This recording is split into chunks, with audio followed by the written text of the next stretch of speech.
Last Halloween, my best friend Lucas and I went trick-or-treating with our mutual friend Michael.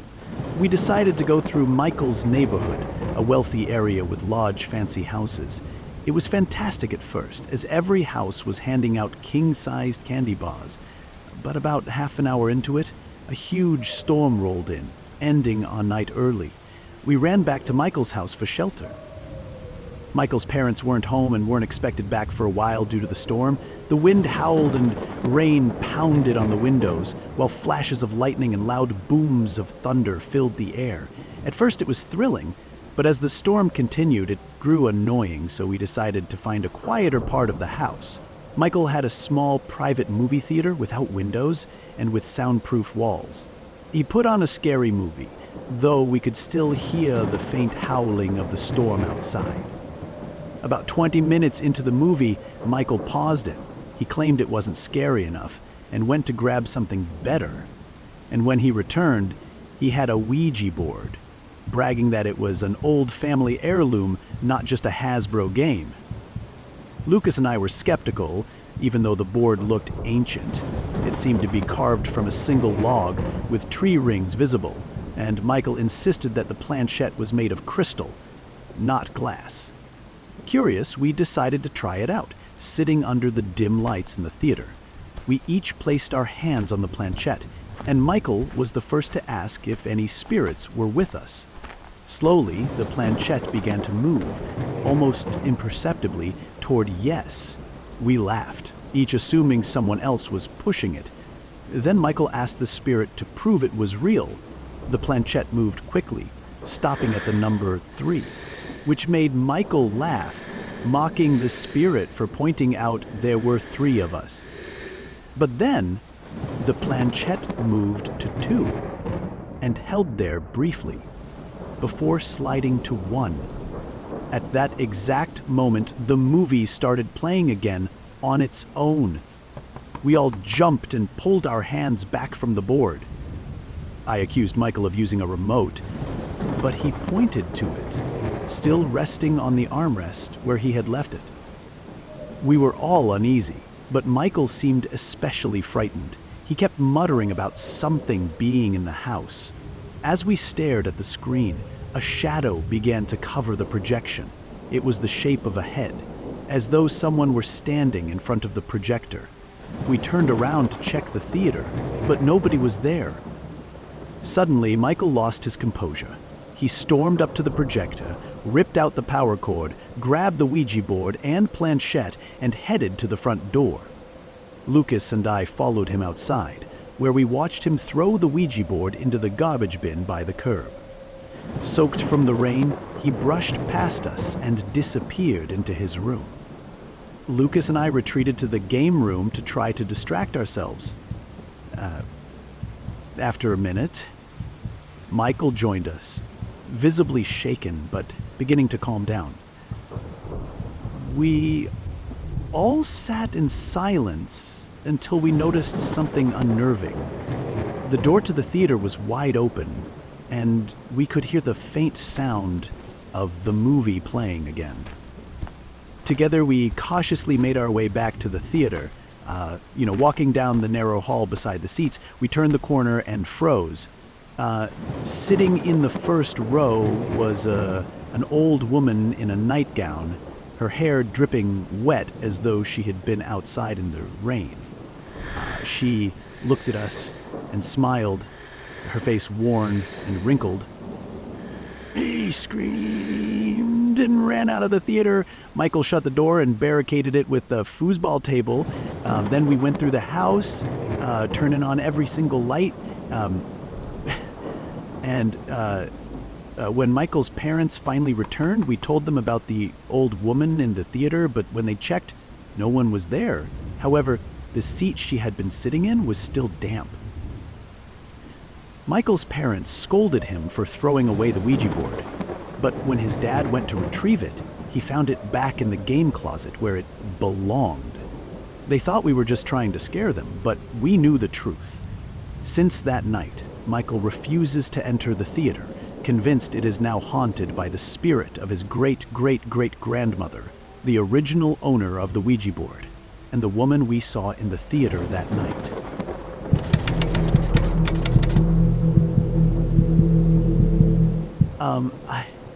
Yeah, yeah, my name is August. In my first year of college, I hit a huge stroke of luck when a girl I had just met invited me to a Halloween party at her house. I didn't know many people at the time, so I had randomly forced myself to talk to her one day, and it worked. Her name was Emily, and she lived in a house with 3 other girls not far from my dorm. I didn't have a costume, so after studying, I rode my bike to a nearby store and bought a Bigfoot suit. When I got home, I changed, then started walking to Emily's house. I didn't want to ride my bike there, as I worried the fake fur of the costume might get caught in the chain. Plus, I was a bit concerned about it, given the name of the picture. On the way there, I saw tons of people in the street, many of them also wearing costumes. My mask blocked my peripheral vision, but I heard a few people laugh as they pointed me out to their friends. I didn't mind, I actually enjoyed it. I probably looked pretty funny, strolling through the streets alone like a real-life Bigfoot. The mask gave me confidence, making me feel more at ease. About halfway there, a man approached me. He was much older than the average college student and looked like he might be homeless, with a tattered brown jacket and a large, overstuffed backpack.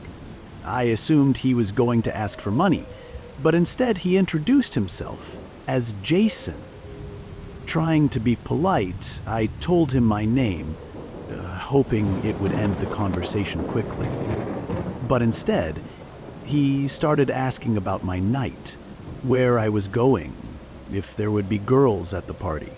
I was vague, just saying I was going to a party, but he kept pressing for details.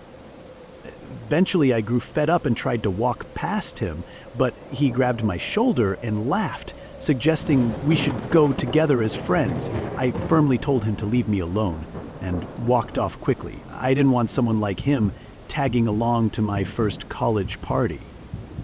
When I finally arrived at Emily's house, I was ready to take a break from the sweaty Bigfoot mask, so I left it off. One of Emily's roommates answered the door, letting me in after I said Emily had invited me. The party was still coming together, and only a few people were there, so I felt a bit awkward since I didn't know anyone besides Emily from our brief conversation. Thankfully, everyone was nice, and after a while, I felt more at ease, mostly chatting with Emily. At one point, she asked if I had invited anyone else. Not wanting to admit that I didn't have any friends yet, I said I'd invited someone, but they couldn't make it. Then I quickly changed the subject. Later, more people arrived, and the party picked up. Although it wasn't huge by college standards, it felt like a big deal to me. To cope with how overwhelming it all felt, I got a bit tipsy and tried to make new friends. While talking to someone, I saw something unsettling over their shoulder. A person in a full Jason Voorhees costume was walking by. Immediately, the homeless man's name, Jason, popped into my head. I lost track of the conversation, wondering if it could possibly be him, but I quickly brushed it off as coincidence and refocused on the conversation. After a while, I was chatting with Emily again, and she mentioned that my friend had just made it to the party.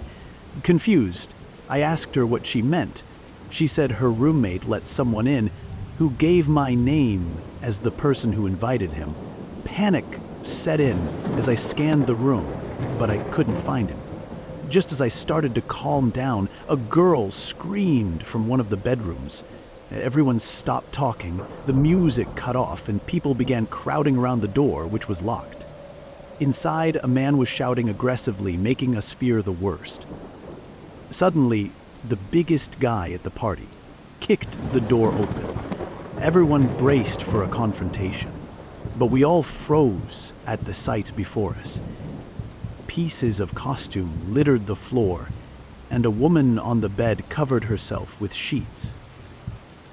A stark naked man stood over her, facing someone in the Jason Voorhees costume who held a large knife. In a flash, several guys tackled the attacker, disarming him. His mask was ripped off, and I saw the homeless man from earlier. Jason. The worst part was what he screamed as he was held down. "You told me I could kill him, August! You told me I could kill him!" He shouted, looking directly at me. Those words burned into my mind as police were called. My world crumbled. Everyone at the party now saw me as a monster for somehow being involved in this. Jason had used my name to get into the party, sneaked into a girl's closet, and waited there. When she took a guy to her room, Jason had attacked them. If she had gone in alone, I can only imagine what might have happened. He must have followed me to Emily's house, donned a costume, and used the chaos of the party to live out some twisted fantasy. Though he was arrested, the damage was done. Despite evidence proving I had nothing to do with Jason's actions, none of the people from that night ever trusted me again. The friendships I had hoped to build dissolved instantly. Now, I don't tell many people about that night because it's just too painful, and I'm still haunted by the experience.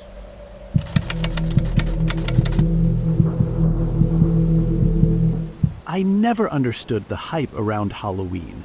Dressing up in costumes seemed lame, and candy wasn't much of a draw for me. I had stopped trick-or-treating around age 8, but one Halloween in my sophomore year, I thought it would be slightly better. My parents were going to a party with my mom's coworkers and would be out late. They left me with 5 bags of candy to hand out to trick-or-treaters. Of course, I didn't actually plan on giving out any candy. As soon as they left, I filled a salad bowl with candy and taped a note to it saying, "Ring doorbell if empty." I figured I'd only have to step outside a few times to refill it. Once that was set up, I moved my Xbox from my room to the living room TV and started playing Fortnite with my friends. Every few rounds the doorbell would ring, and I'd go out to refill the bowl. The system worked perfectly. By midnight, everything had quieted down, so I switched off the porch light. I figured that only partygoers were out at that hour, not trick-or-treaters, and I knew my parents would be home for another hour, so I kept playing. Then the doorbell rang again. I was surprised that anyone would be trick-or-treating so late, especially at a house with no porch light. I figured they'd give up and leave, so I ignored it and finished my round. After a few minutes, I remembered the doorbell and decided to check.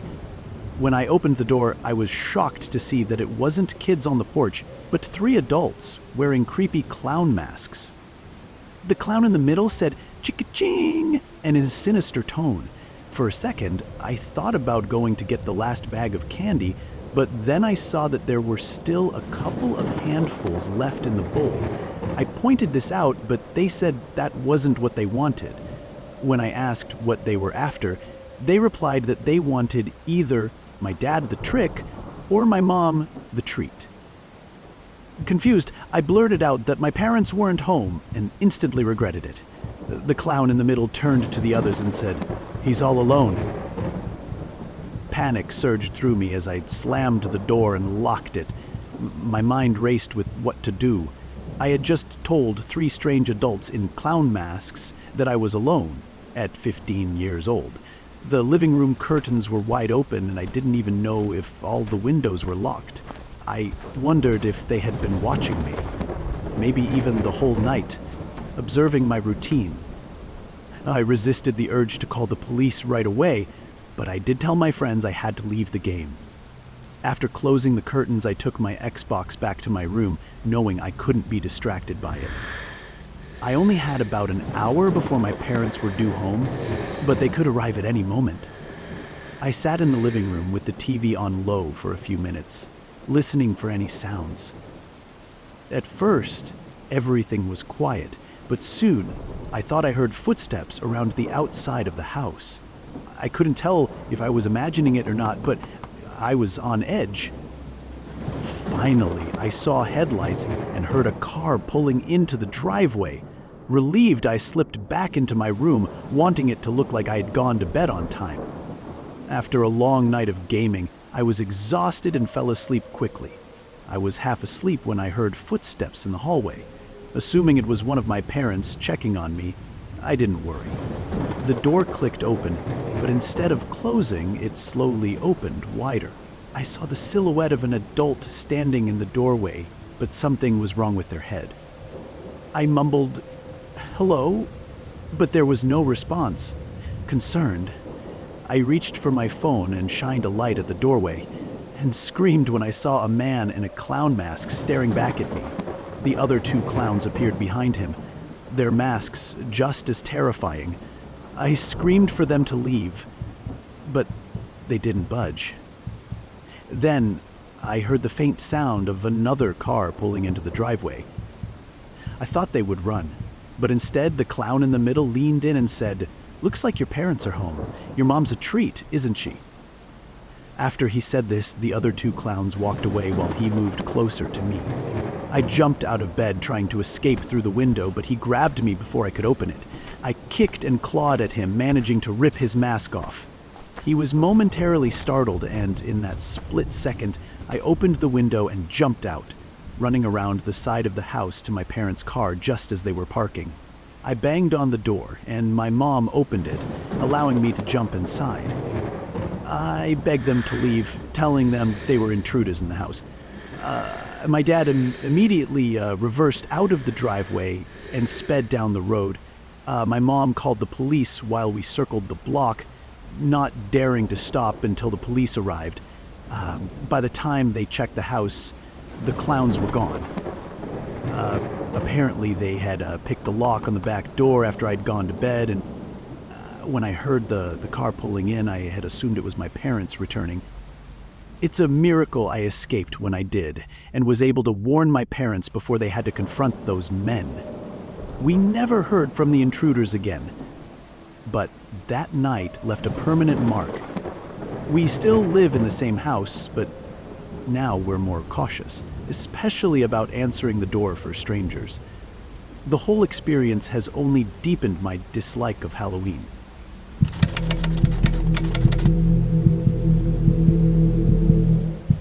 Halloween used to be my favorite holiday.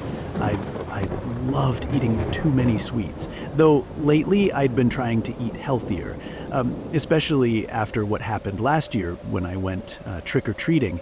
I was 16 at the time and was supposed to watch over my little cousin, Carlos, who was 11.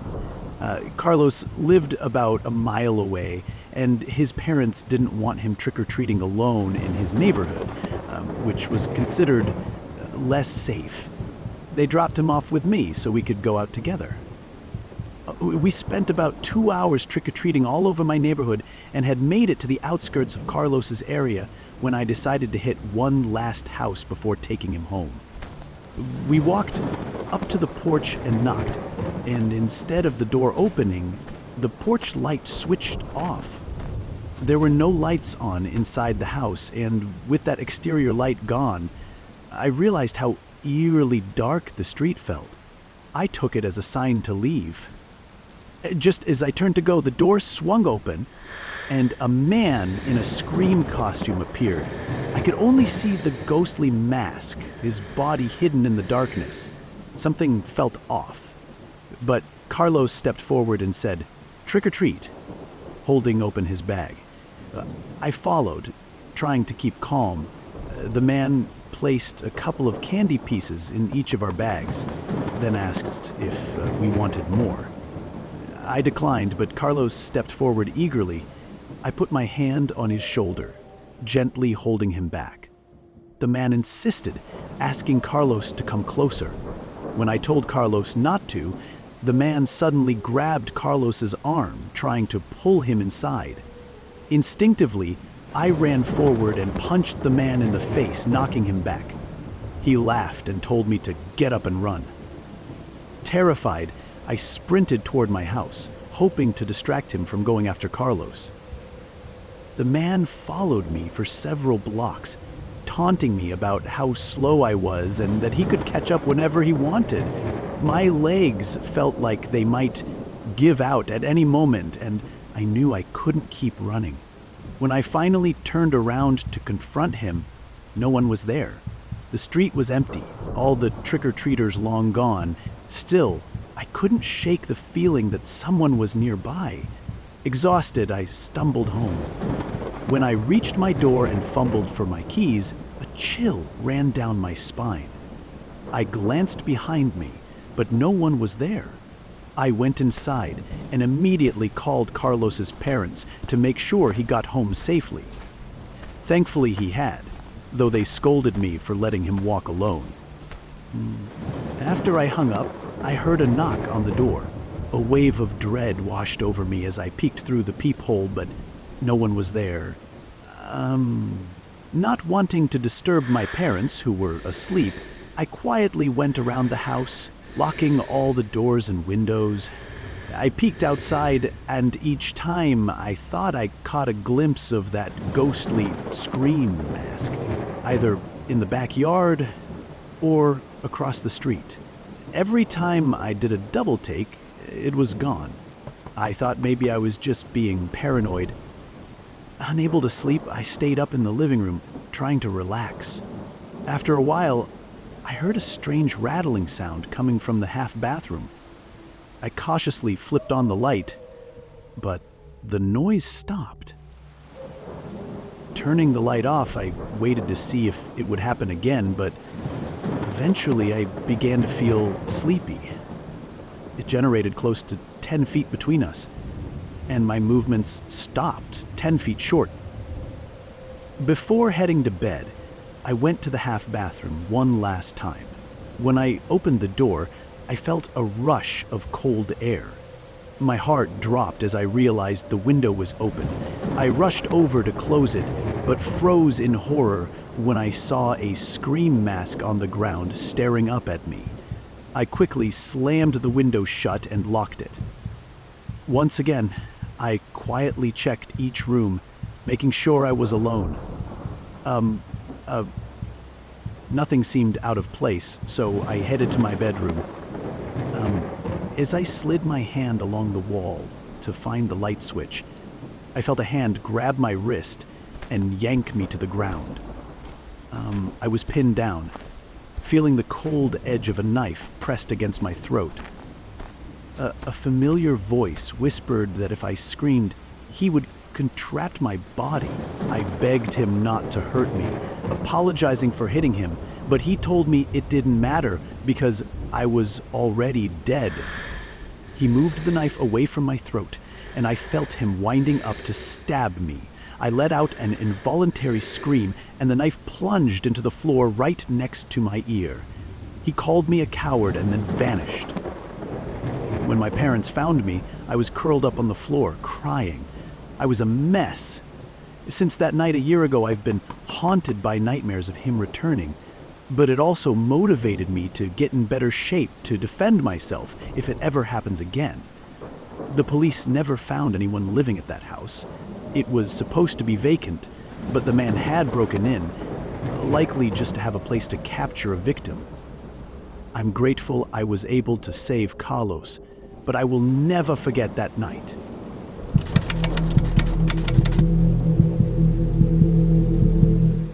When I was 12, I went trick-or-treating with my friend Steven. It was the first Halloween my parents allowed me to go out without either of them tagging along. Steven and I were thrilled as we made our rounds, gathering loads of candy from houses that were being especially generous that year. Luckily, we didn't have to walk far to get our bags filled. We were about 2 blocks from my house and 6 blocks from Steven's when we spotted our next target, a small one-story house. It was barely decorated, but the porch light was on, signaling that they were handing out treats. We approached, knocked, and a few seconds later, the door opened. Standing there was a middle-aged man with a creepy smile. As he opened the door, we were hit by a wave of warm, stale air that smelled of sweat and dirty clothes. It wasn't just him in the house. 3 other people stood at the back of the room just out of sight, each dressed in full body costumes with masks covering their faces. They stared at Stephen and me as we awkwardly said, "Trick." After a moment's hesitation, the man brought out a bowl of candy and began to pick some out. But then he stopped, put the bowl away, and told us he liked our costumes and wanted to give us the good stuff. He then brought out a smaller bowl filled with candy, wrapped in plain white paper. "These are homemade caramel chews," he said, offering us each a piece, but instead of dropping them into our bags, he insisted that we hold out our hands. Thinking it was odd, but not wanting to be rude, we did as he asked. He placed a single candy in each of our hands. When we tried to put them in our bags, he stopped us, insisting we tried them right there. Stephen and I said we didn't want to, but he kept insisting, saying we'd be rude not to after all the work he'd put into making them. Eventually we gave in.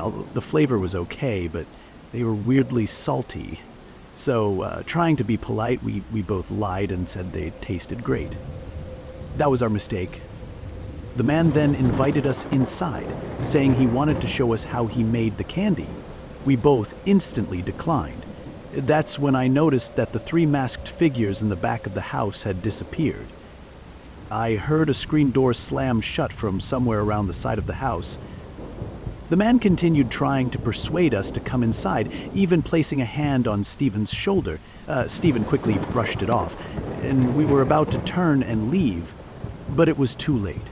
The 3 masked people had circled around and were now standing behind us, blocking our way down the porch stairs.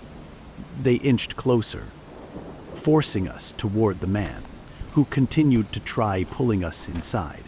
We yelled for them to stop, but they ignored us, pushing us further toward the door. In a panic, I bolted to the side, feeling one of them grab my candy bag. I dropped it, leaped over the porch banister, and landed in some bushes. Scrambling to my feet, I sprinted down the street toward my house, glancing back only to see 2 of the masked figures chasing me. Further down the street, I saw Stephen running from the 3rd one in the opposite direction. I screamed for help, but anyone on the street assumed it was just a Halloween prank. Luckily, I managed to lose my pursuers around a corner and made it home. My mom, seeing me without my candy bag, asked what had happened. I didn't tell her the full story, only saying that some teenagers had scared us and made us give up our candy. I don't know why I lied. Maybe I was afraid she'd never let me go trick-or-treating again. She asked if Stephen made it home, and I told her I wasn't sure, so she drove me to his house to check.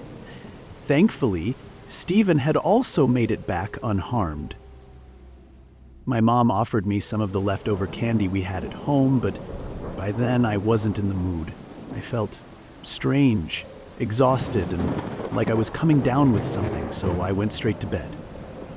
I woke up around 3 a.m. feeling groggy and uneasy. Then I heard a soft knock on my window. Glancing over, I saw a silhouette of a person outside, holding something. I gasped and rubbed my eyes, but when I looked again, they were gone. Telling myself it was just leftover paranoia, I went back to sleep. The next morning, as I was leaving for school, I noticed something on the ground under my window. It was my lost bag of candy. Realizing that what I'd seen the previous night wasn't a hallucination, I shivered with dread. Those people had followed me home. I wanted nothing to do with that candy. I picked up the bag and threw it straight in the trash.